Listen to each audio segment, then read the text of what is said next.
ప్రార్థన చేసుకుని వాక్యం అనుభవించుకున్నాం. స్తోత్రం ప్రభా. పరమ దాసునుడు మా ప్రియ పరలోక తండ్రి, మీ పరిశుద్ధ నామానికి మహిమ కలుగుగాక నాయన. ఈ రోజు కొరకై ఈ సమయాన్ని బట్టి మీకు వందనాలు చెల్లిస్తున్నాం ప్రభా. అయ్యా, ఏ గతి లేని నాకు ప్రభా, అయ్యా ఈ రోజు నాయన సజీవ లెక్క నుంచి ప్రభా మీ సన్నిధిలో ప్రభా నిలబెట్టి ఉన్నారు, మీకు వందనాలు.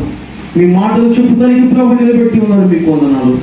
అయ్యా, నా నోట మీ వాక్కు నుంచి ప్రభా నన్ను వాడుకోండి ప్రభా. మీ నామాన్ని మహిమకరంగా ప్రభా ప్రతి మాట ప్రభా ఇన్న ప్రతి ఒక్కరికి నైనా దీవెనకరంగాను, ఆశీర్వాదకరంగాను, మేలుకరంగాను, మీ నామానికి మహిమకరంగాను ప్రభు మీ నుంచి మీరు మహిమను పొందవలసిందిగా ప్రార్థిస్తున్నాను ప్రభా. ముందున్న సమయం అంతా మీ యొక్క బలమైన హస్తాలకు అప్పచెప్పుకుంటూ నజరేయుడైన యేసు నామంలో అడుగుచున్నాం తండ్రి, ఆమేన్. 59వ అధ్యాయం. రక్షింపలేనక ఉన్నట్లు యెహోవా హస్తము కూర్చగాలేదు, విననేరక ఆయన చెవులు మందము కాలేదు. మీ దోషములు మీకు మీ దేవునికి అడ్డముగా వచ్చెను. మీ పాపములు ఆయన ముఖమును మీకు మరుగు చేపరచెను. గనుక ఆయన ఆలకించుచున్నాడు.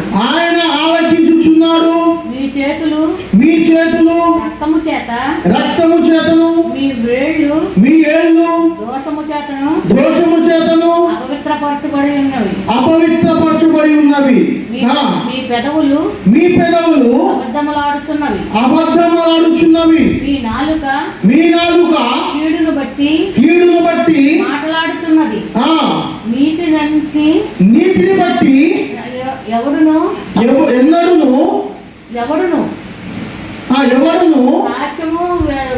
సాక్ష్యము పలకడు.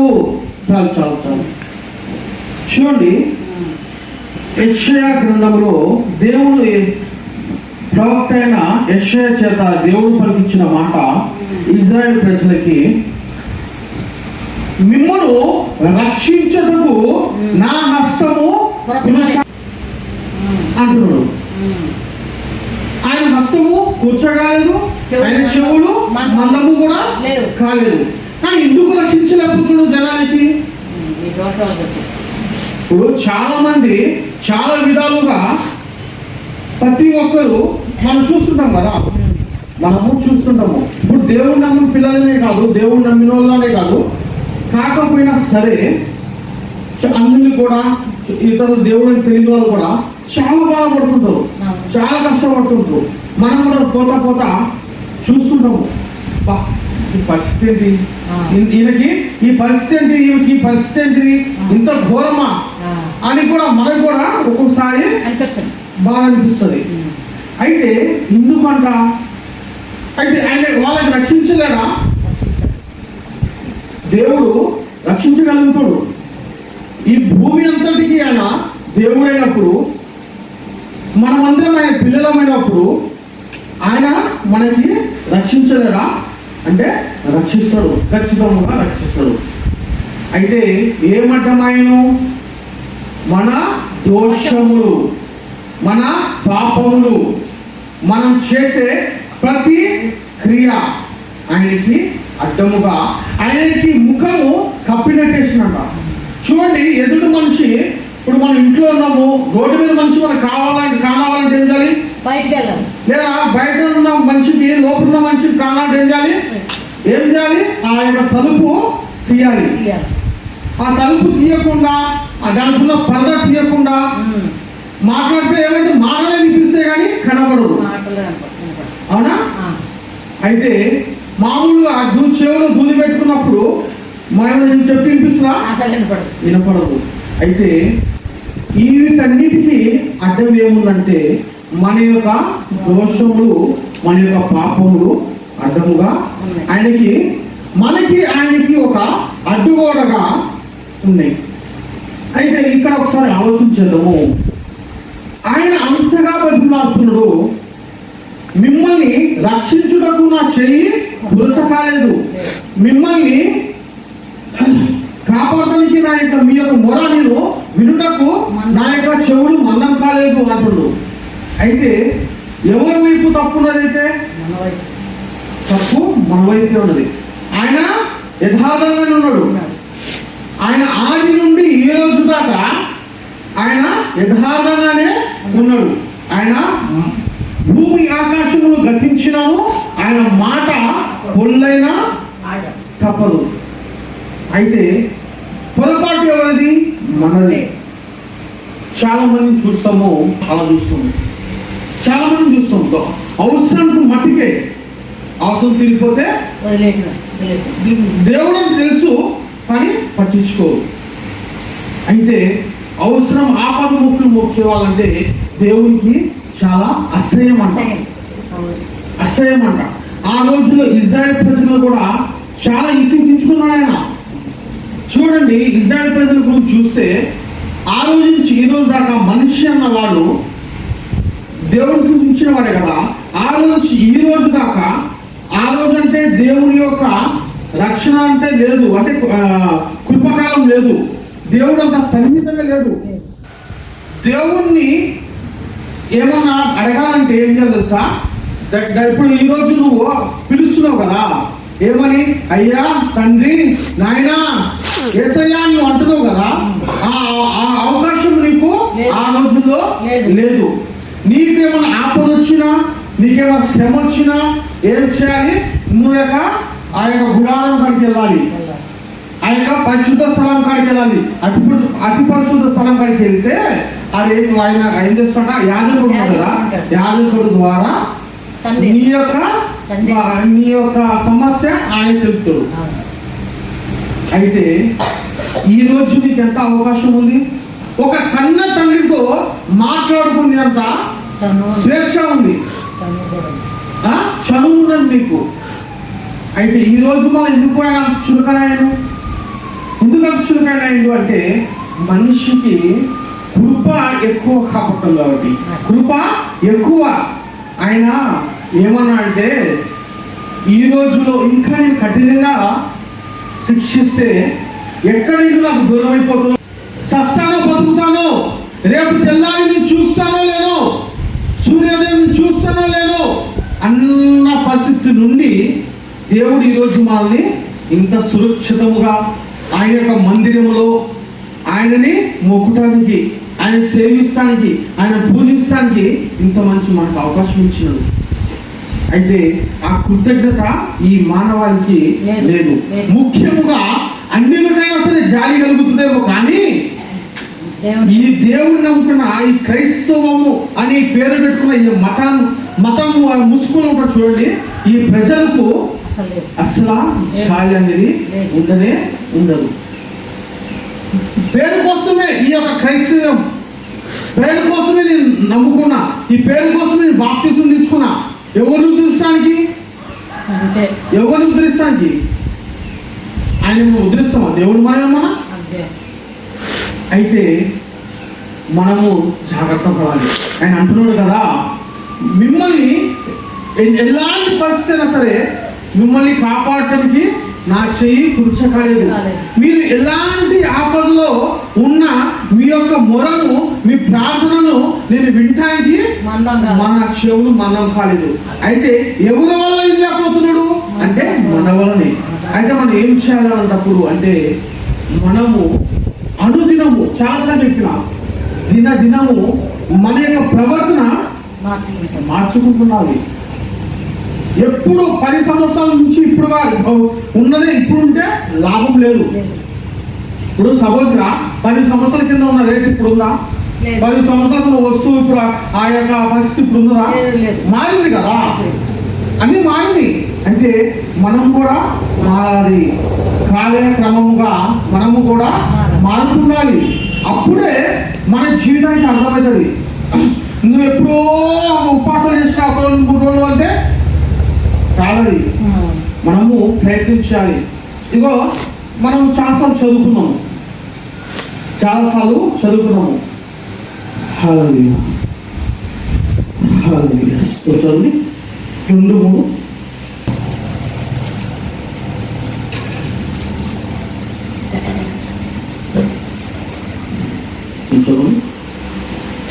మీరు అపవాది తంత్రములను ఎదిరించుటకు శక్తిమంతులగునట్లు దేవుడు ఇచ్చు సర్వాంగ కవచమును ధరించుకునుడి. ఏలైనగా మనము పోరాడునది శరీరాలతో కాదు, ప్రధానులతోనూ అధికారులతోనూ ప్రస్తుత అంధకార సంబంధులకు లోకనాథులతోనూ ఆకాశ మండలమున్న దుర్మాతుల సమూహములతోనూ పోరాడుచున్నాము.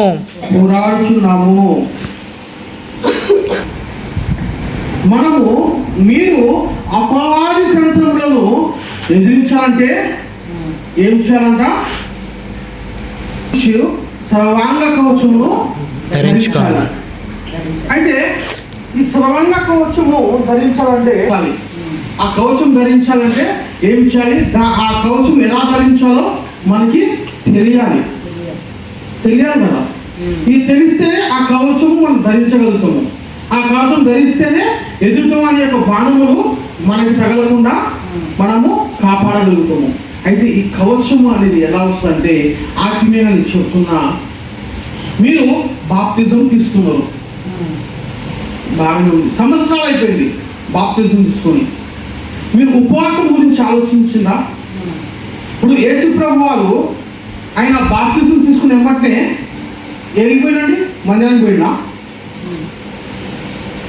ఆరాధనలోనికి కొనిపోబడెను 40 రాత్రులు 40 పగలు. ఎందుకంట? అపవాది చేత శోధించబడటానికి. గమనించలే మాట. బాప్తిజం తీసుకున్నా, యేసు గారు తీసుకున్నారు బాప్తిజం. ఎవరు గారు బాప్తిజం ఇచ్చింది కదా. అయితే బాప్తిజం అయిపోయిన తర్వాత, తీసుకున్న తర్వాత ఆరణ్యంలోనికి 40 రాత్రులు 40 పగళ్ళు కొనుక్కోబడినంట. అపవాది ఏం చేస్తాడంట? అపవాది చేత శోధించబడటానికి. దేవుడే కదా అపవాది చేత ఎందుకు శోధించబడుతుండు అంటే, ఆయన దేవుడుగా వస్తే మనం పట్టుకోలేము. ఆయన దేవుడుగా వస్తే తట్టుకోలేము. ఆ రోజు ఇజ్రాయెల్ ప్రజలు సీనాయి కొండ పర్వతం మీద దేవుడు దిగి వచ్చినప్పుడు ప్రజలు ఆ యొక్క ఎలుగున ఆ యొక్క శక్తిని తాలుకోలేకపోయిన వాళ్ళు, తట్టుకోలేకపోయినరు. అయితే అలా వస్తే మనం ఎక్కడ ఇదైతాం అని చెప్పేసి ఏం చేసినాక, ఒక మనిషిగా, ఒక మానవ రూపం, ఒక మానవ శరీరం ధరించి ఒక మామూలు మనిషిగా వచ్చిండు. ఆయన మామూలు మనిషిగా వచ్చిండు. వచ్చి ఆయన మనలాగానే కష్టాలు పడ్డాడు, మనలాగానే శ్రమలు పడ్డాడు, మనలాగానే బాప్తిసం తీసుకున్నాడు, మనలాగానే ఉపవాసం చేసిండు, మనలాగానే అపవాది చేత శోధించబడ్డాడు. అయినా ఏమైంది? జయించాడు. ఒకగానొక టైంలో దేవుడు అంటాడు కదా, నాలో పాపం ఉందని మీలో ఎవరైనా చెప్పగలరా అంటాడు. అంటాడు కదా, నాలో పాపం ఉన్నదని మీలో ఎవరైనా చెప్పగలరా అంటాడు. ఆ ధైర్యం ఎంతమందికి ఉండాలి? ఆ ధైర్యము ఉందా అసలు మనకి? అసలు ఆ మాటలు చెప్పగలుగుతాం మనము? చెప్పలేము. ఎందుకంటే మనము పుట్టకతోనే పాపాత్ములము, పుట్టకతోనే మనము పాపాత్ములము, మనము చెప్పలేము. అయితే యేసు ప్రభు వారు అంటారు, నాలో పాపం ఉందని ఎవరైనా చెప్పగలరంటే మీరు ఏం చెప్తే అది, మీరు ఏ శిక్ష ఇచ్చినా నేను సిద్ధమే అంటాడు. అయితే అంత మంచి మాట మనం చెప్పలేము, కానీ అయితే మనము చెప్పుతానికి ప్రయత్నం చేద్దాం. అంత మనము చెప్పలేము, నిజమే, మనము పుట్టక నుంచి మనం పాపులమే. అయితే ఆయన రక్తము చేత కడగబడినాం కాబట్టి, ఆయన రక్తములో మనము పరిశుద్ధపరచబడ్డాము. ఆయన రక్తంలో మనము పరిశుద్ధపరచబడ్డాం కాబట్టి ఏం చేయాలి? ప్రయత్నం చేయాలి. మనం చెప్పలేకపోయినా సరే మనలో ఏ పాపమును ఉండకుండా సరి చేసుకోవడానికి మనము ప్రయత్నం చేయాలి. అది చిన్నదే కావచ్చు, పెద్దదే కావచ్చు. ఇక్కడ మనము మొదటగా చదివినప్పుడు యెషయా గ్రంథంలో ఏముంది? పెద్ద పెద్ద మనుషుని చంపినవు, మనుషుని చెడిపినవు, అవన్నీ ఉన్నాయా? లేవు కదా. మన నోటి మాటలతోనే, మన ఏళ్లతో, మన చేతులతో, మన నోటితో అబద్ధమాట, మన పెదవులతో ఇవే చూపించింది. ఇవే ఉన్నాయి కానీ నువ్వు మనిషిని చెప్పినట్టు 100 మంది చెప్పినట్టు అట్లా ఏం లేవు. అయితే ఈ చిన్న తప్పులే మనకి ఏమైతాయి అంటే దేవునికి మనకి అడ్డుగోడగా మారుతాయి. పెద్ద తప్పు కాదండి, ఈ చిన్న తప్పులే దేవునికి మనకి అడ్డుగోడగా మారుతాయి. అయితే ఆ యొక్క అడ్డుగోడని మనం తొలగించుకోవాలంటే ఏం చేయాలంటే ముఖ్యముగా ఆ అడ్డుగోడ ముఖ్యంగా మనలో రాకుండా ఉండాలంటే అపవాది తంత్రములను ఎదిరించుటకు దేవుడిచ్చు సర్వాంగ కవచమును మనము ధరించాలి. ఆయన ఇచ్చు సర్వాంగ కవచం ధరించాలంటే ఎలా అవుతుంది? మనం బాప్తిసం తీసుకుందాం కంటే. అయితే ఉపవాసం చేస్తున్నామా? ప్రయత్నం చేస్తున్నాం అసలు? ఎందుకంటే ఈ రోజు దాకా మీకు చెప్పలే ఉపవాసం అని. అయితే నాకు దేవుడు సడన్ గా ఇప్పుడు గుర్తు చేసింది కాబట్టి మీకు మళ్ళీ నేను ఆ రెఫరెన్స్ రాసుకోలే. బైబిల్లో నువ్వు డైరీలో రెఫరెన్స్ రాయలేదు. నాకు గుర్తు చేసింది కాబట్టి మళ్ళీ మీకు అంత టైం పట్టింది మళ్ళీ అది తీసుకుంటానికి. గుర్తు చేసింది కాబట్టి. అయితే ఎప్పుడైనా ఆలోచించేసిన ఉపవాసం అన్నా? అయితే మనిషికి అంటే దేవుడు చేసింది కదా. ఏం తిని వాళ్ళు? ఏం తిన్నారు? అన్నం తిన్నారా? బిర్యానీ తిన్నారా? ఏం తినలే. ఖాళీ పాలు, ఆ యొక్క ఛాయ్, దాని తర్వాత నిమ్మరసము, ఏమన్నా డబ్బులు ఉంటే మజ్జిగ, కొబ్బరి నీళ్లు, అంతే అంతే అంతే. అయితే వీటన్నిటిలో మనుషులు సరిపోతాయా? సరిపోదు అసలు. అయితే ఇంకేం చేసిన వాళ్ళు అంటే దేవుడిచ్చి మన్నా తిన్నారు వాళ్ళు. దేవుడిచ్చే మన్నా తిన్నారు కాబట్టి అంత కష్టపడ్డ వాళ్ళు 40 రోజులు ఉపవాసం ఉన్నారు. అయితే నేను 40 రోజులు ఫస్ట్ నేను చర్చిలోకి వెళ్ళినప్పుడు 2000 సంవత్సరంలో ఉపవాసం ఉన్నాం. ఉపవాసం ఉన్నామంటే ఉపవాసం ఉన్నాము. మాకు అలవాట్లేదు. అప్పుడు అక్కడ ఒక్కరోజు కూడా ఉపవాసం ఉండి ఎరగను. మంచి వయసు నాది, అది 17 సంవత్సరాల వయసు, మంచి తినే వయసు. 2 క్యారేజ్ తినేటోండి. అంటే 2 బాక్సులు క్యారేజ్ తింటే బాక్స్ ఉంటాయి కదా. మధ్యాహ్నం మా అమ్మ 2 బాక్సులు అన్నము, 1 బాక్స్ కూర, అంటే ఇంత పెద్ద క్యారేజ్ లో పంపించేది. అంత మంచి తినేటోండి. మా అక్క ఉంటే మా అక్క ఇంటి కాడ ఎట్లంటే కానీ ఆ బాక్స్ నిండా పెట్టేటోళ్ళు ఎవరైనా సరే, మా అమ్మ కానీ మా అక్క కానీ. అయితే అంత తినేటోని. అయితే సడన్ గా మా అమ్మ చెప్పిండు, అయ్యా నువ్వు చర్చికి వెళ్ళిపోవాలి, ఇంకా నీకు దేవుడు సేవ కృషి పెడతా అని చెప్పినాను. అంటే సరే అంటే వెళ్ళిపోయినాను. సరే అమ్మా అని అలా ఉపవాసం చేయాల్సి వచ్చింది. నేను కూడా చేసి చాలా ఆకలిస్తుంది. అర్థం కాని పరిస్థితి. అయితే మల్లికార్జున అనే అన్న ఉన్నాడు, ఆయన ఉండి అన్నకి సంగతి ఇట్లా ఆకలిస్తుందన్నా ఏం చేయాలి అంటే నువ్వు ఏం భయపడకు, ప్రార్థన చేయి. అయ్యా నాకు ఆకలిస్తుంది, అయితే నీ యొక్క పరలోకపు మన్నా తినిపించు నాకు. పరలోకం మన్నా ఆ రోజుల్లో ఇజ్రాయెల్ ప్రజలకు నువ్వు మన్నా తినిపించినావు కదా, అలాగే నాకు కూడా మన్నా తినిపించు.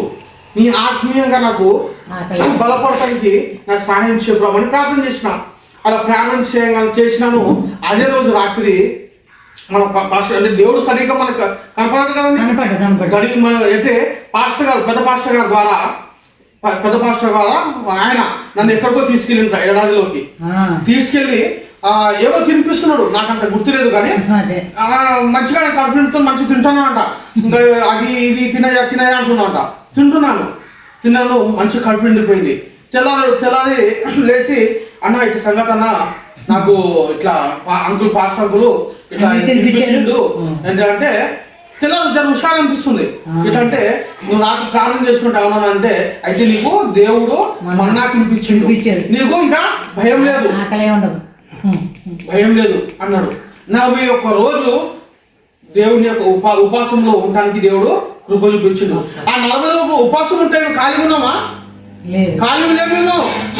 ఏం చేస్తుందో సార్ 20 డబ్బులు నీళ్లు అబ్బా రిక్షాలో తీసుకురావాలి. ఆ, 20 డబ్బులు నీళ్లు రిక్షాలో తీసుకురావాలి. అబ్బా, అబ్బా, అబ్బా. ఎక్కడికెళ్ళి 5 కిలోమీటర్లు 6 కిలోమీటర్లకి వెళ్ళి నైట్ పగలు అదే పని మాకు. ఓయమ్మ. మాకు ప్రార్థన చేసుకుంటున్నది అదే రిక్షా తొక్కుంటున్న ప్రార్థన చేసుకుని టైం ఉండేది కాదు. రిక్షా తొక్కుతున్న ప్రార్థన, ఇంకా కొంచెం టైం ఉన్నప్పుడు వాకింగ్ చదువుకోవాలి. అలాంటి పరిస్థితి.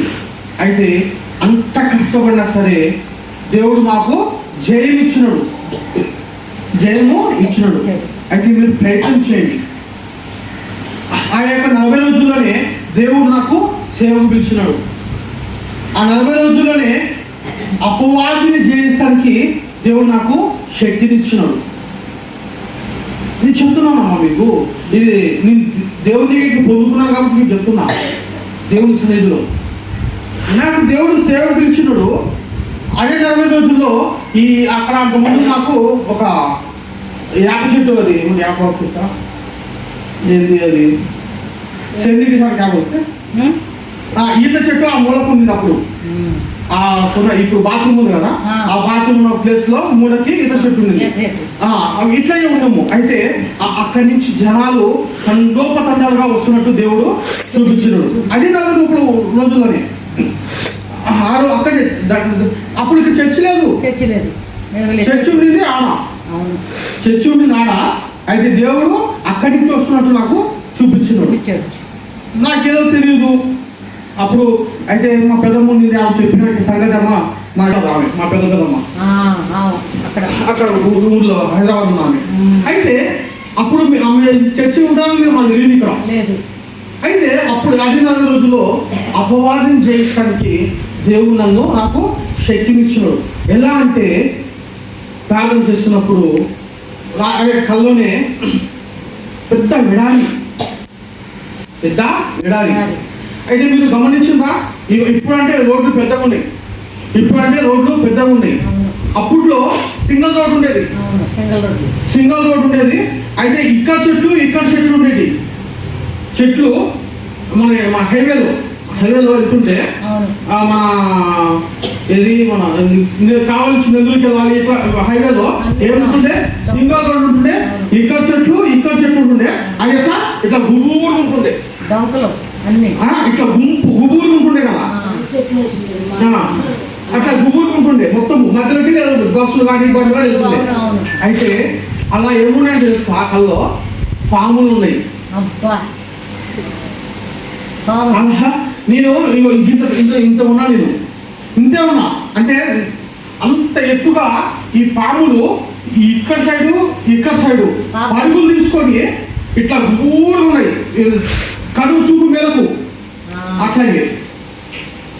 అయితే వాటిని ఏం చేస్తున్నట, ఒక పాముని, దాంట్లో ఉన్న ఒక పాముని తీసుకొని తోక పట్టుకొని గిరా తిప్పి నేలగించుకుంటానంట. గిరా తిప్పి నేలగించుకుంటానంట. అయితే అట్లా ఎప్పుడైతే కొట్టానో ఆ పాములన్నీ కనిపించలేదు. ఈ పాము ముక్కలు అయిపోయింది. అయితే నాకు అర్థం కాలేదు, అప్పుడు నాకు తెలియదు. అయితే ఇట్లా అన్నం ఉంటాను. అయితే సంగతన ఇట్లా నాకు ఇట్లా చూపించిందంటే పాస్టర్కు చెప్తే ఆయన ఏమన్నారంటే, అయ్యా దేవుడు మనం చెప్పిండు కదా, శత్రువుని నీ పాదపీఠముల కింద తొక్కుతావని. అలాగే దేవుడు అపవాది మీద నీకు జయమిచ్చినాడు. అయ్యా ఏం బాధపడకు, నీకు దేవుడు స్వస్థతను ఇచ్చినని చెప్పి, అది 40 రోజులు ఉపాసం అయిపోయినానే ముక్తి ప్రార్థన చేయని చెప్పి అనే చెప్తారు. అప్పుడు అయితే ఇలా నేను పొందుకున్నాను. ఉపవాసంలో దేవుడు ఇంత మంచి మేలు చేస్తాడు. నేను ఫస్ట్ నేను సేవ దేవుడు నాకు, దాని తర్వాత అపవాదం చేసిన శక్తిని ఇచ్చినాడు. అయితే నాకు ఎట్లా నిర్ణయం ప్రయోజనం అంటే ఈ యొక్క మూలం నుంచి మనుషులు రావటము అదొకటి. ఇట్లాంటి చాలా అద్భుతాలు ఉన్నాయి. నేను మీకు ఎందుకు చెప్తున్నా అంటే ఆ రోజు నుంచి కూడా ఈ రోజు దాకా దేవుని మహాకృపను బట్టి ఎన్నో కష్టాలు వచ్చినాయి, ఎన్నో బాధలు వచ్చినాయి. ఈ రోజే ఆఖరి క్షణము అన్న పరిస్థితి కూడా నాకు వచ్చింది. అయితే నేను ఎప్పుడైతే ఆయన నామాన్ని బట్టి దేవుడి నామాన్ని బట్టి ఎప్పుడైతే నేను గర్జించినానో, ఎప్పుడైతే నేను ప్రార్థన చేసినానో, ఎప్పుడైతే నేను ఈ నా నుండి వెళ్ళిపోవాలని ఫస్ట్ మార్చుకోవడం ఎప్పుడైతే ప్రార్థన చేసినానో అవి క్రమక్రమంగా వెళ్ళిపోతా ఉన్నాయి. ఎందుకు? ఆ రోజు దేవుడు శక్తినిచ్చిండు. ఏమని? వీటన్నిటి మీద నీకు జయమిచ్చినాను. 2000 సంవత్సరాల కింద అంటే 24 సంవత్సరాలు 24 సంవత్సరాలు అవుతుంది. అయితే దేవుడు ఇది కూడా ఈ రోజు కూడా దేవుడు అక్కడే ఉంచినాడు. అంటే దేవుడు ఇచ్చింది తీసుకున్నాడా? నేను మధ్యలో ఎక్కడన్నా ఇష్టం వచ్చినట్టున్నాను. అప్పుడు ఏం చేసిండు? ప్రేమతో, రానంతో గర్దించి రాకుండా మళ్ళా నా వైపు లాక్కున్నాడు, ఆయన వైపు లాక్కున్నాడు. అలాగే మనుషులు దేవుడు ఇచ్చింది తీసుకోడు. మనకు కూడా ఎన్నో ప్రత్యేకతలు ఇచ్చింది దేవుడు, కానీ అది మనకి అర్థం కాదు. ఎప్పుడు నీకు అర్థమవుతుందంటే ఒక మనిషి పట్ల దేవుడు ఒక నిత్య ప్రణాళిక కలిగి ఉన్నాడు ఆయన. ఇప్పుడు మీకు 2 సంతానాలు 3 సంతానాలు ఉన్నాయి, 2 పిల్లలు 3 పిల్లలు. ఆ 3 పిల్లలు 2 పిల్లలు మీరు ఏమనుకుంటారు? ఒక పిల్లల్ని మంచి చదివించి ఒక డాక్టర్నో, ఒక ఇంజనీర్నో, ఒక లాయర్నో, లేదా ఒక బిజినెస్ మ్యాన్నో ఏదో చేయాలని అనుకుంటామా లేదా మనం? అయితే మానవులకి మాత్రం ఇంత ఆశ ఉంటే దేవునికి నీ పట్ల ఎంత ప్రణాళిక ఉండాలి ఆలోచించండి. నీవంటే ఆయనకి ఎంత ఇష్టమై ఉండాలి. ఒక మనిషికి ఒక నిత్య ప్రణాళిక ఆయన కలిగి ఉంటాడు. అయితే ఆ ప్రణాళిక ఎప్పుడు మనకు బయటపడతాంటే మనము దేనికోసం ఈ భూమి మీద పుట్టినాము అనేది మనకి ఎప్పుడు అర్థమవుతుందంటే మనము ఉపవాసం ఉన్నప్పుడే, ఉపవాసం ఉండి ఆయనతో సహవాసం చేసినప్పుడే ఏమవుతుందంట అవి అన్ని బయటపడుతూ ఉంటాయి. ఇంకా ఎన్ని రోజులు ఉన్నా సరే మీరు మంచిగా ఉన్నారు కాదంటలేదు, దేవుళ్ళు ఉన్నారు కాదంటలేదు. కాకపోతే ఇంకా ముందుకు సాగాలంటే ఈ ఉపవాసం అనేది తాళం చేయి చాలా అవసరము. ఈ ఉపవాసం అనే తాళం చేయి అందరికీ దేవుడు చాలా తక్కువ మందికి ఇచ్చినాడు. దాంట్లో మన పాస్టర్ గారికి, పెద్ద పాస్టర్ గారు ఉన్నారు కదా, పెద్ద పాస్టర్ గారికి ఇచ్చినారు. నీ యొక్క సంతానం అంటే ఆత్మీయంగా నీ యొక్క వారసులు అంటే మనం కూడా వస్తున్నాం అట్లా ఆత్మీయత అంటే కదా మనకి ఆయన. అయితే నీ యొక్క వారసులు, నీ సంతానం ఆత్మీయంగా ఎంతమంది అయితే ఉంటారో నీ తాళం ఈ యొక్క ఆశీర్వాదము వారికి కూడా వెళ్తుంది, చెందిద్ది అని దేవుడు చెప్పినాడు, మాట ఇచ్చినాడు, వాగ్దానం చేసినాడు దేవుడు. ఆయన మన ఆత్మీయ తండ్రి కాబట్టి ఈ ఉపవాసం అనే తాళం చెవి ప్రతి ఒక్కరికి కూడా చెందిద్ది. ఆలోచన చేయండి. మీ పని మీరు చేసుకోండి, ఇబ్బంది ఏం లేదు. పనులు చేయొచ్చు. సాయంత్రం పూట, పొద్దుగాల పూట కొంచెం లేవగానే జర వాక్యం చదివించుకొని ప్రార్థన చేసుకుంటా మీ శక్తిని ప్రభా అని చెప్పి దేవుణ్ణి అడిగి మనము పనులకి వెళ్ళిపోవచ్చు. అవసరమైతే పనికి వెళ్ళటము అవసరం అయితే, లేదు మీరు పనికి వెళ్ళకపోయినా నడిచిద్ది అంటే ఇంట్లో ఉండవచ్చు, ఇబ్బంది ఏం లేదు. అయితే చాలా ఉపవాసం అనేది చాలా అవసరం. ఆలోచన చేయండి. ఒక్కొక్కసారి ఏమైనా తెలుసా, ఈ ఉపవాసం లేకపోతే కూడా నేను చెప్తున్నాను అమ్మా, జాగ్రత్త అయ్యండి. మనము ఎంత చేసినా సరే అభివృద్ధి ఉండదు, దేవుడు ఆశీర్వాదం అనేది మనకి ఉండదు. ఏదో ఎంత మట్టుకే అంత మట్టుకే ఉంటుంది. ఇప్పుడు చూడండి, ఇప్పుడు చిన్న గాలి ఉన్నది, చిన్న చెట్టు ఉన్నది, ఆ చెట్టుకి చిన్న గాలి వస్తుందండి, పెద్దగా వస్తుందా? చిన్న చెట్టుకి చిన్న గాలి వస్తుంది, పెద్ద చెట్టుకి పెద్ద గాలి వస్తుంది. మీరు గమనించండి, గాలి మొత్తం ఒకటే మళ్ళా పిండి ముద్ద ఏమవుతుంది, ఇంత రొట్టె వస్తుంది, అవునా కదా? ఇంత ముద్ద తీసుకుంటే వస్తుంది. అంటే పిండిని బట్టి రొట్టె, అంటే నీ విశ్వాసం బట్టి నీకు ఆశీర్వాదం. అర్థమన్నా? మీ విశ్వాసాన్ని బట్టి నీకు ఆశీర్వాదం వస్తుంది. అయితే నువ్వు ఎంత దేవునిలో ఎదుగుతావో, నువ్వు ఎంత దేవునికి సహాసంగా కావాలనుకుంటావో, ఎంత చదువుగా వెళ్తావో దేవునిలో, అంటే దేవుని నువ్వు ఎంత లోతుగా తెలుసుకుంటావో అంత నీకు ఆశీర్వాదం. ఆత్మీయంగాను ఇహపరంగాను 2 విధాలుగా దేవుడు మనకి సహాయం చేస్తాడు. ఒకసారి ఆలోచించండి. మనము దేవుడు మనకి దీవిస్తానికి ఆయన చెయ్యి ఎప్పుడు కూర్చోగలేదమ్మా. అయితే మనలోనే ఆ యొక్క దోషాలు, లోపాలు, ఆ యొక్క బలహీనతలు అయితే సర్దుకోవాల్సింది మనమే. అంటే చూడండి, పెద్దవాడు కూడా గాలిలో దీపం పెట్టి దేవుడా అంటే లాభం ఏంటి? అయితే మనంతో కూడా మనం చేయాలి. అప్పుడే దానికి ఆ ఎలుగుని మనము నలుగురికి ఇవ్వగలుగుతాము. గాలి దిగుమంటే అది ఎగిరిపోతుంది. అయితే అది కాపాడుకోవడానికి మన యొక్క చేతితో అర్థం పెడుతుంది కదా. అయితే మన ఆత్మీయ జీవితానికి కాపాడుకోవడానికి ఈ యొక్క దేవుడిచ్చే సర్వాంగ కవచము చాలా అవసరము. ఈ కవచం మనలో ఉండాలంటే, ఈ బలం మనలో ఉండాలంటే ఏం చేయాలంటే ఉపవాసము ఖచ్చితంగా చేయండి, ప్రయత్నం చేయండి. ఫస్ట్ ఎవరు చేయరు, ఫస్టే చాలా మంది చేస్తారు. 40 రోజులు ఒకటిసారి చేస్తున్నాను. ఫస్ట్ ప్రయత్నించండి. 3 రోజులు, 7 రోజులు, 14 రోజులు అట్లా ప్రయత్నం చేయండి. అలవాటు అవుతుంటది మీకు. ఒకేసారి చేయగలిగితే మీరు చేయండి, దేవుడికి మంచిదే. కాకపోతే ఒక 3 రోజులు, 7 రోజులు అట్లా ప్రయత్నం చేయండి. ప్రయత్నం చేయడంలో తప్పులేదు కదా, ప్రయత్నం చేయడం తప్పులేదు. అయితే చేయండి. దాని తర్వాత మీరే అంటారు మునుపటి స్థితి కంటే కూడా ఈ స్థితి చాలా మంచిగా పరచారు. ఎందుకంటే ఆ ఉపవాసంలో ఉన్న ఆ యొక్క బలము, ఆ యొక్క శక్తి మాకు తెలుసు. ఎందుకంటే మేము పొందుకున్నాము ఆ యొక్క శక్తి, ఆ బలము, మేము ఆ ధైర్యము ప్రతి స్థలంలో కూడా ఎదుర్కోవడానికి దేవుడిచ్చే సర్వాంగ కవచం మేము ధరించినాం. కాబట్టి విశ్వాసం అనే యొక్క డాలుతో ఏ సమస్య వచ్చినా మేము ఎదుర్కోగలుగుతాం. ఎందుకంటే నాకు తెలుసు అది, ఆ యొక్క అనుభవం. ఇప్పుడు చిన్న మాట, ఒక అద్భుతం మీ ఇంట్లో మీ కుటుంబంలో జరిగితే మీకు మాత్రమే తెలుస్తుంది, అవునా కదా?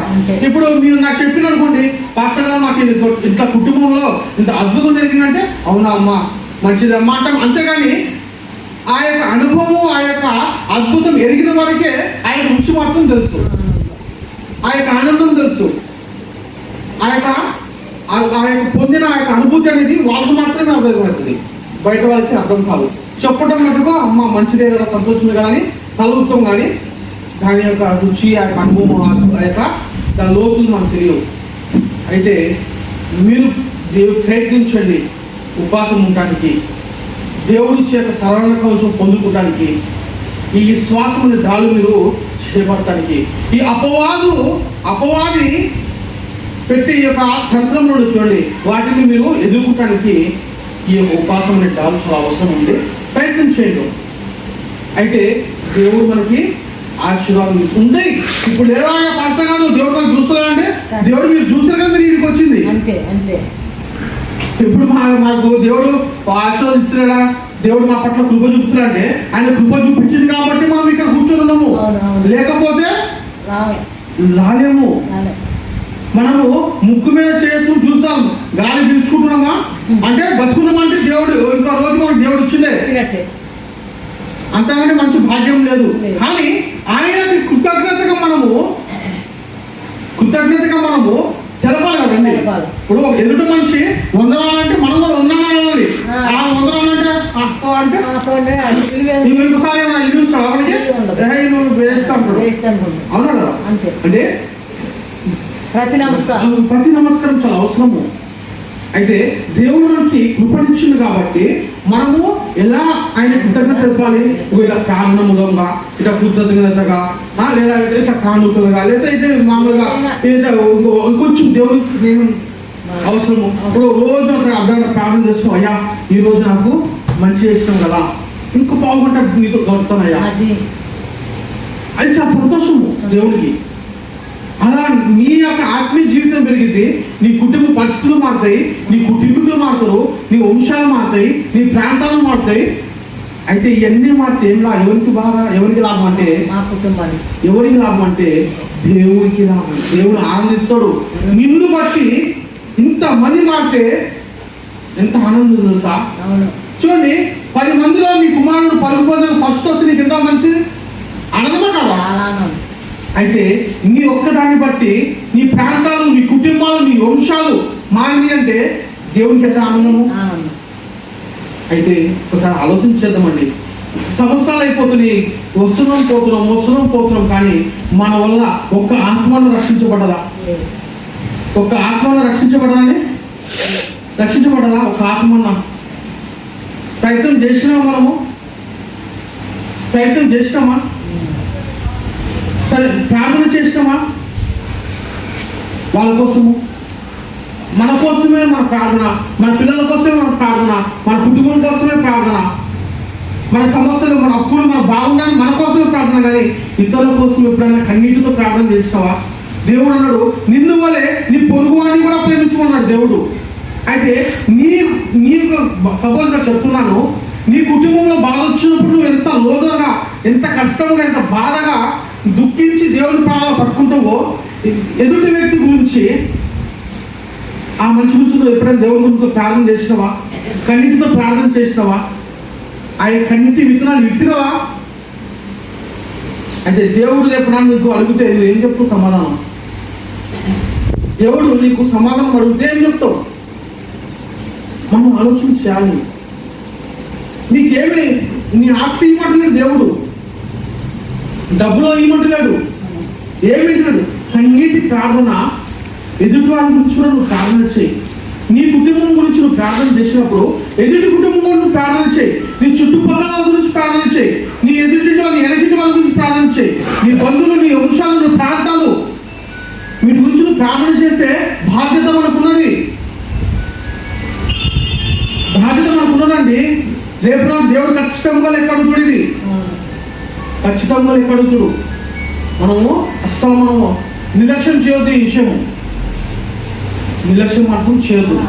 జాగ్రత్తగా ప్రార్థన చేద్దాము. ఆ యొక్క ప్రార్థన చేసే దేవుడు ఒక్కసారి సరి చేసుకో.